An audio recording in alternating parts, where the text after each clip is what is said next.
Olá, boa noite. Começa agora o Jornal da Justiça desta sexta-feira, 15 de julho. Ministra Rosa Weber, do Supremo Tribunal Federal, remete à Procuradoria-Geral da República pedido de investigação contra o presidente Jair Bolsonaro por suposto crime de homotransfobia. Encaminhamento é praxe na tramitação de pedidos dessa natureza, já que cabe à PGR requerer investigação nos processos de competência criminal no STF. Esse é um dos destaques da edição de hoje. E você vai ver também. O Conselho Nacional de Justiça publica orientação sobre como avaliar a leitura e a educação não escolar, como cultura e esporte, para a remissão de pena. Justiça do Distrito Federal nega pedido de influenciador para receber de volta os carros de luxo apreendidos pela polícia.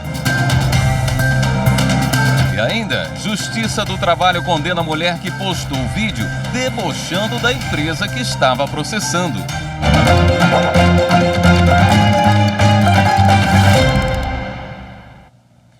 A vice-presidente do Supremo, ministra Rosa Weber, no exercício da presidência, encaminhou à Procuradoria-Geral da República 2 notícias-crime contra o presidente Jair Bolsonaro.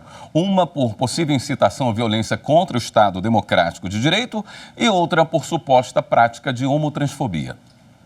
A queixa-crime feita pela vereadora Érica Hilton, do PSOL de São Paulo, aponta que o presidente Jair Bolsonaro, ao participar da Convenção dos Ministros das Igrejas Evangélicas Assembleias de Deus em Imperatriz, no Maranhão, fez discurso de cunho homofóbico e transfóbico na última quarta-feira. Segundo a vereadora, o presidente falou com desdém e desrespeito sobre a existência de pessoas com orientação sexual e identidade de gênero distintas do padrão heteronormativo.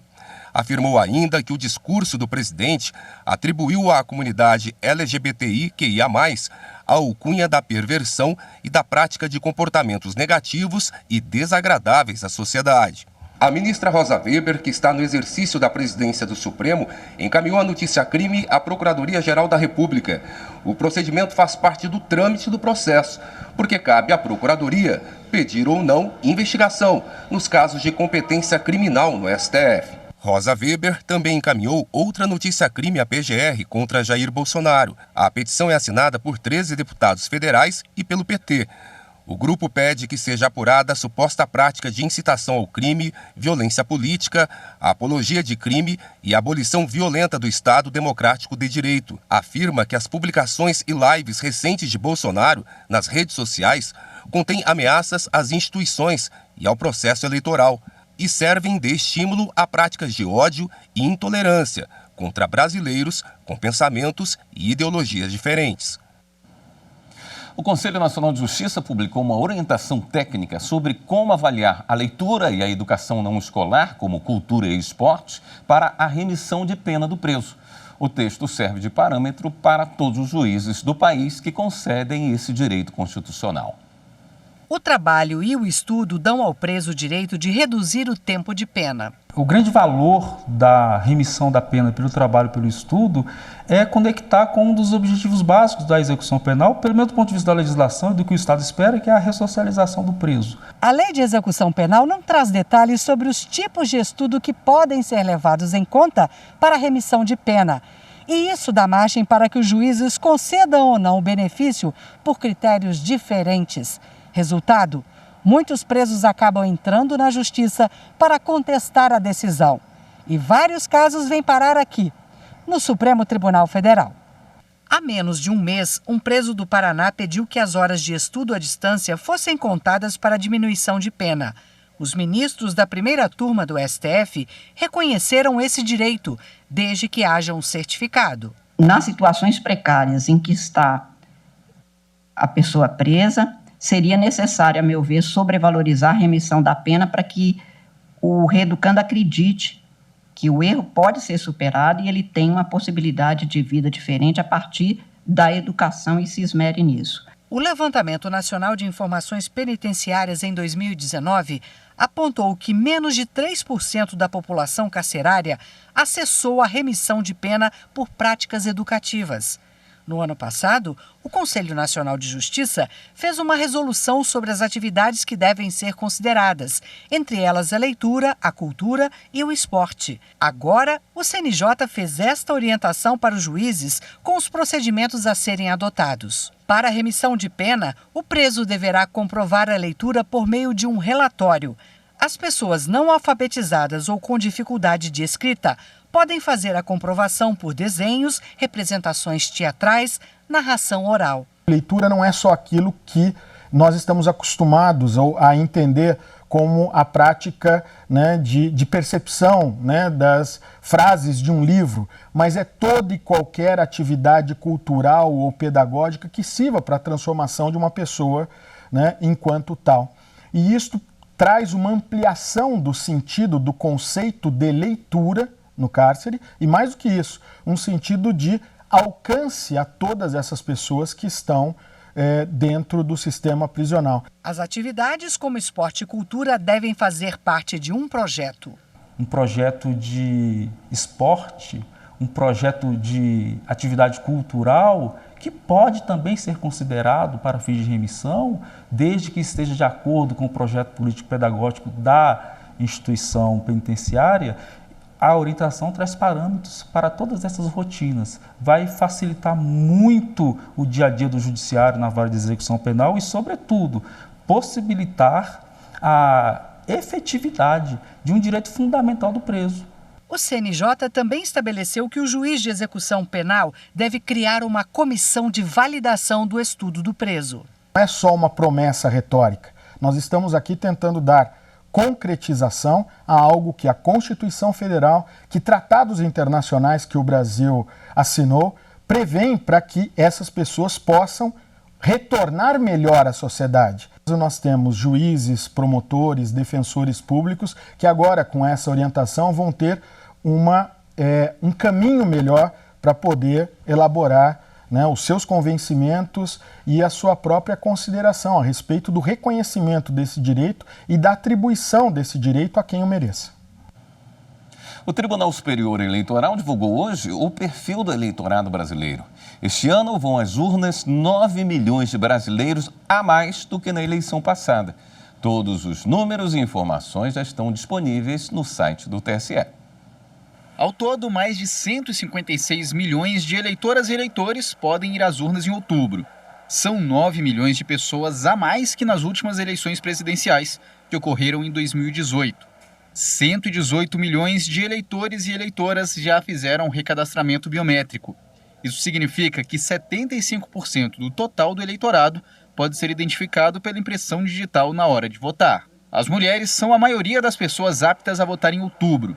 São 82 milhões e 300 mil eleitoras, que representam 52,65% do total do eleitorado. Os 74 milhões de homens correspondem a 47,33% do total. A região com mais eleitoras e eleitores é a Sudeste, com 66.707.465, 42,64% de todo o país. Quando brasileiras e brasileiros aptos a votar em outubro são separados pelo grau de escolaridade, vemos que a maioria das eleitoras e dos eleitores estudou até completar o ensino médio, 41 milhões, ou 26,31% do total. A maior parte do eleitorado tem entre 25 e 44 anos. Essa faixa etária corresponde a 40,72% do total, com 63 milhões de eleitoras e eleitores. Quase 1.300.000 eleitoras e eleitores declararam ter alguma deficiência física ou mobilidade reduzida, e aproximadamente 38 mil pessoas escolheram ser identificadas pelo nome social no título de eleitor. Com esta perspectiva de organizar, de preparar e de realizar eleições que são essenciais para a democracia, que são essenciais para o Estado Democrático de Direito, que o Tribunal Superior Eleitoral torna público o resultado final da sistematização do cadastramento eleitoral no Brasil. No próximo bloco, Justiça do Trabalho condena a mulher que postou vídeo debochando da empresa que estava processando. Voltamos já já.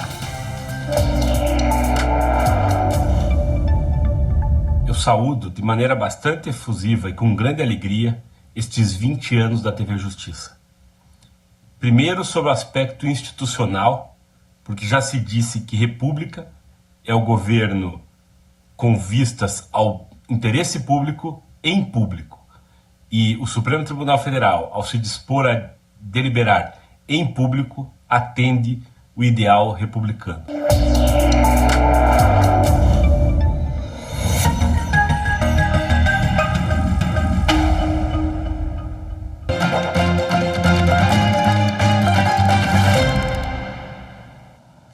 O ministro Alexandre de Moraes, presidente em exercício do Tribunal Superior Eleitoral, determinou que o presidente Jair Bolsonaro se manifeste em até 2 dias sobre supostos discursos de ódio e incitação à violência.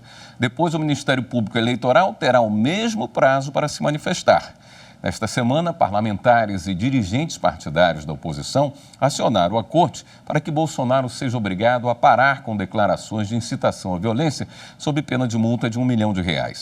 Alexandre de Moraes destacou que os argumentos referentes ao pedido de liminar exigem exame detalhado e que, considerando as consequências solicitadas pelos autores, é necessária a prévia manifestação do representado, estabelecendo-se o contraditório.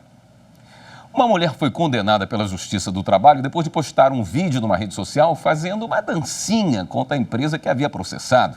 Na gravação, ela aparece ao lado de 2 testemunhas que participaram da audiência. Felizes, elas dançam e mandam uma mensagem para a empresa. A vendedora acionou a justiça contra uma joalheria de São Paulo, pedindo o reconhecimento de vínculo empregatício de período anterior ao que consta na carteira de trabalho e dano moral pela omissão do registro por tratamento humilhante em ambiente de trabalho, entre outros. A alegria da vendedora e das outras 2 mulheres durou pouco. Na primeira instância, o magistrado considerou o vídeo desrespeitoso e uma prova de que as 2 testemunhas que falaram em favor dela tinham relação de amizade íntima. Por isso, os depoimentos foram anulados. As mulheres foram condenadas por litigância de má-fé, uma conduta abusiva, desleal no processo. Além disso, cada uma deverá pagar multa de 2% sobre o valor da causa em favor da empresa. A vendedora recorreu ao Tribunal Regional do Trabalho da 2ª Região. Por unanimidade, a 8ª turma manteve a decisão. A relatora, desembargadora Silvia Andreoni, destacou: o vídeo publicado na rede logo após a realização da audiência, como demonstram as roupas utilizadas, as mesmas com que prestaram depoimento, demonstra claramente que a reclamante e suas testemunhas estavam comemorando uma suposta vitória contra a reclamada. Nas imagens, aparece a frase "eu e minhas amigas indo processar a empresa tóxica". E na narração do vídeo ainda aparece a seguinte expressão: "essa é para você, novinha JT", que pode remeter a esta justiça especializada. Trata-se de uma atitude jocosa e desnecessária contra a empresa e ainda contra a própria Justiça do Trabalho. Demonstra ainda que estavam em sintonia sobre o que queriam obter, em clara demonstração de aliança, agindo de forma temerária no processo, estando devidamente configurada a má-fé. Conclusão: a dancinha ficou popular nas redes, mas acabou mal na justiça. A Ordem dos Advogados do Brasil deve seguir a via administrativa e não a judicial para a cobrança por inadimplência que seja inferior a 5 vezes o valor exigido anualmente. Esse é o entendimento do TRF da 1ª Região, com sede em Brasília. A seccional do Distrito Federal da Ordem dos Advogados do Brasil ingressou com uma ação judicial para cobrar anuidades, multas, juros e correção de uma advogada que estava inadimplente. Mas o processo foi extinto ainda no 1º grau, a partir do entendimento de que a cobrança de R$ 497,61 deveria ser extrajudicial, conforme previsto na Lei 12.514 de 2011, que trata das contribuições devidas aos conselhos profissionais em geral. Por discordar, a OABDF ingressou com uma apelação no Tribunal Regional Federal da 1ª Região, alegando que, embora seja detentora de título executivo extrajudicial, não há impedimento para efetuar cobrança de advogados inadimplentes por meio de processo comum na Justiça. Contudo, a 7ª turma do TRF1 entendeu que, apesar de a OAB ser um serviço público independente e diferenciado no elenco das personalidades jurídicas existentes no direito brasileiro, a relação da ordem com os advogados inscritos é equivalente aos conselhos profissionais em geral, visto que exerce o papel de órgão fiscalizador da atividade, cobrando contribuições e aplicando sanções de natureza disciplinar aos inscritos. O relator do caso, o desembargador federal Hércules Fajoses, destacou em seu voto que a Lei 12.514 estabelece critérios rígidos para a fixação das anuidades e que a execução judicial de dívidas não é a forma correta de cobrança. Além disso, o Superior Tribunal de Justiça, em jurisprudência, já pacificou o mesmo entendimento. O Superior Tribunal de Justiça decidiu que concessionária de rodovia não pode cobrar de autarquia de saneamento pelo uso da faixa de domínio.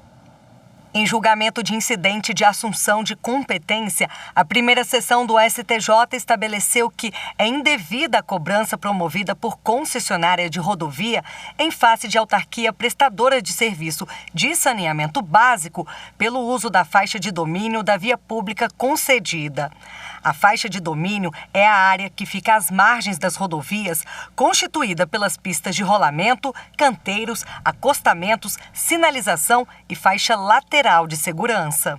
Com esse entendimento, o colegiado, por unanimidade, negou o provimento ao recurso especial da administradora de uma rodovia para que a autarquia de saneamento tivesse de pagar pelo uso de parte da faixa de domínio, necessária a passagem de rede coletora de esgoto para atender uma universidade, um hospital estadual e uma unidade da Polícia Militar. O colegiado acompanhou o voto da relatora, ministra Regina Helena Costa, que destacou que não seria legítimo o poder concedente delegar a gestão da via a um particular e este cobrar do próprio poder público, mesmo que de outra esfera federativa, pelo uso do espaço.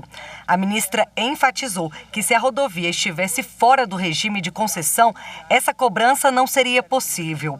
A ministra lembrou que o Supremo Tribunal Federal, ao julgar o tema 261 com repercussão geral, afastou a possibilidade de cobrança de tributo pelo uso da faixa de domínio por concessionária de serviço público, quando a via é administrada pelo Estado.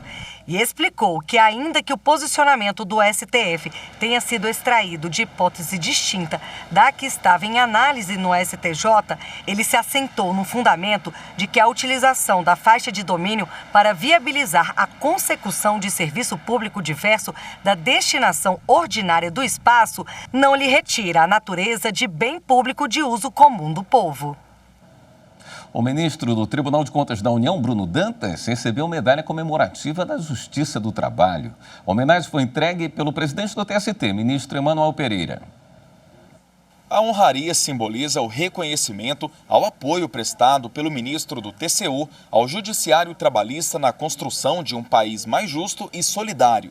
Durante o encontro também foi entregue o livro comemorativo aos 80 anos da Justiça do Trabalho. O Tribunal Superior do Trabalho se sente muito honrado, muito feliz em prestar essa homenagem justa e merecida ao ministro Bruno Dantas, primeiro pelo trabalho que ele faz a favor do Brasil, segundo por se tratar de uma amizade fraterna ao longo de 20 anos. O ministro do TCU, Bruno Dantas, destacou a irmandade entre as instituições. No caso dessa homenagem específica que recebo das mãos de um fraterno e dileto amigo, que é o presidente Emanuel Pereira, se reveste de um significado muito especial pelo privilégio que eu considero ter de acompanhar o presidente Emanuel Pereira, o seu trabalho, a sua devoção às causas republicanas e também a defesa dos direitos sociais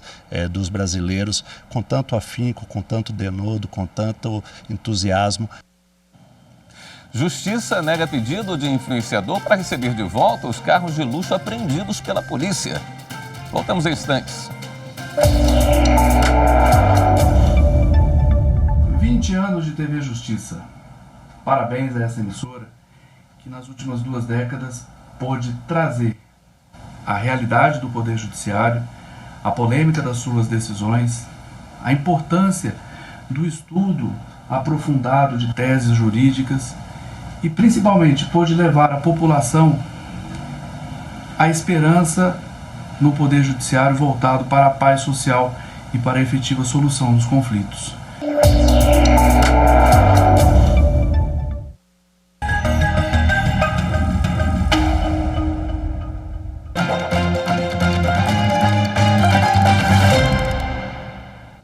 A Justiça do Distrito Federal negou o pedido de um influenciador digital para receber de volta os carros de luxo apreendidos pela polícia. O influenciador digital Kleber de Moraes foi preso em março deste ano e solto 5 dias depois. Klebin, como é chamado, é suspeito de fazer rifas ilegais de carros tunados nas redes sociais e também de lavagem de dinheiro. Os veículos ganhavam rodas, suspensão e som especiais. Segundo as investigações, Klebin e outras 3 pessoas vendiam as rifas com muita facilidade. De acordo com as investigações, o grupo movimentou em torno de 20 milhões de reais do ano passado para cá. A defesa do influenciador digital pediu à Justiça a devolução dos carros apreendidos, alegando que eles estavam em local aberto, sem qualquer proteção, sujeitos a adversidades climáticas. Alguns são avaliados em mais de 3 milhões de reais. Mas o juiz Francisco Marcos Batista negou o pedido. Disse que os carros estão, sim, em local protegido. O juiz lembrou que a apreensão tem a finalidade de impedir que o investigado se desfaça dos carros ao longo do processo, dificultando uma possível reparação de danos. O Espaço do Judiciário Gaúcho promoveu mais uma edição do Casamento Coletivo, que não acontecia desde o início da pandemia de Covid-19. 11 casais realizaram o sonho de dizer o sim diante do juiz. A paixão, o amor, o romance estão no ar. E é nesse clima que 11 casais oficializam a união no casamento coletivo realizado pelo Memorial do TJRS. Esse é o início da concretização de um sonho para todos eles. E foi ao som da marcha nupcial que os casais apaixonados disseram sim na 19ª edição do evento realizado no dia 30 de junho, na Galeria dos Casamentos do Memorial, no mezanino do Palácio da Justiça, em Porto Alegre. Juntos há 45 anos e com 6 filhos, este é um momento mais que especial para os recém-casados Darcy e Jussara. 45 anos vivido com ela, né? 6 filhos, temos até hoje. Isso eu fiz a promessa para o pai dela, a mãe dela e meus pais também. Muito obrigado. 45 anos o Judiciário proporcionou, então, a oficialização dessa união que é cheia de amor uma vida inteira, né? Vida inteira. Cheio de filhos, cheio de neto, bisneto. Eu vi essa oportunidade aqui na Justiça. Em 2020 eu me inscrevi 19. Só agora estamos concretizando a nossa felicidade. Eu agradeço à Justiça, o pessoal que colaborou com nós para essa data muito importante em nossas vidas. Elizabeth e Gustav são pais de 2 meninas. Eles se conheceram pelas redes sociais em 2016. Ela de São Paulo e ele de Porto Alegre. Há pelo menos 5 anos, eles planejavam oficializar a união. E o casamento coletivo proporcionou este momento. A gente entrou com as papeladas, com as coisas para se casar 2 anos atrás. Sim. E a gente está desde então tentando. Que a gente começou a tentar se casar antes da pandemia e não conseguiu. E agora estamos oficialmente casados. A emoção tomou conta dos recém-casados e do público restrito que pôde acompanhar a cerimônia. Esta é a retomada do evento desde a pandemia. A iniciativa é destinada a casais que residem na capital gaúcha e não têm condições financeiras de arcar com as despesas do casamento civil. A solenidade é promovida pelo Memorial do Judiciário do RS, em parceria com a Corregedoria Geral da Justiça e com o Cartório de Registro Civil de Pessoas Naturais da Primeira Zona de Porto Alegre. É motivo de orgulho isso, de envaidecimento, né? Porque nós proporcionamos a esse público que está aí, pessoas, enfim, de baixa renda, pessoas que vivem em união estável, pessoas que até nem vivem em união estável, mas vivem até com casais às vezes separados, né? E que almejam o casamento.